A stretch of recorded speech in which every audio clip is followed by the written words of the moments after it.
আসসালামু আলাইকুম দাদা। ওয়ালাইকুম আসসালাম। ভালো আছো? আলহামদুলিল্লাহ। দাদা নিয়ত করছি তোমাকে একটা বিয়ে করাম। আর একটা বিয়ে করাবি? বাড়ির লোক শুনলে তোমরা আমার পিটাবো। না, তোমাকে একটা বিয়ে করাম। বাড়ির লোক পিটাবো না, বাড়ির লোকের ভালোর জন্য, আগের বউয়ের ভালোর জন্য। মানে কিভাবে কি জন্য? আগের বউয়ের ভালোর জন্য তোমাকে একটা বিয়ে করাম। আগের বউ সুচ্ছে বসে আর গরম ভাত খাবো। তাই নাই? হ্যাঁ তাহলে তো বিয়েটা করাই উচিত। হ্যাঁ, দেহ চিন্তা ভাবনা করে দেহ। আর একটু সুবিধা কি?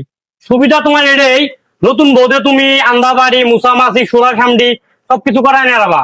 পুরানটা খালি মনে করো তুলা খাবো, তুলা কথা নাই। হ্যাঁ ঠিক আছে, তাহলে বিয়ে তো করাই দরকার। বাইর যা পরামর্শ নেই, আলাপ টালাপ পারি। হ্যাঁ। তুমি এক কাম করো, পাতি দেওয়া শুরু করে দাও। আমি পাচ্ছি মনে মনে দেখছি তুমি বাইট আগের বউয়ে কো যে এই কথা কইলো। ছবি আছে, ছবি দেখান যাবো না? ছবি এটা আছে, দেখাও। ছবি এটা আছে, এই যে দেখ, দেখছো? ও চলবো, এক দেখার কাম আর কাম করা লাগবে। হ্যাঁ। আর বাড়ির দেয়া এটা একটা কামের লুকি। দেখি বোঝা আর যায়। আগের ডা খালি মনে করো ততা ভাত খাবো, সুইট বসে থাকেন ততা ভাত খাবো। ঠিক আছে, দেখছো? এটা দিয়ে খাটাই নিবা। ফোন মারি এটা। আচ্ছা। হ্যালো আয়তার আম্মু, তোমার একটা কথা বলতে চাইছিলাম। এক ঘটক তো পাত্রীরা দেখছে আমার জন্য, আন্দাবাড়ি সবকিছু করবো, কাজ কাম করবো, তুমি খালি বসে দেখা পায়রা পাও তুলে চলবো, বিয়াটা করা বাচ্চা।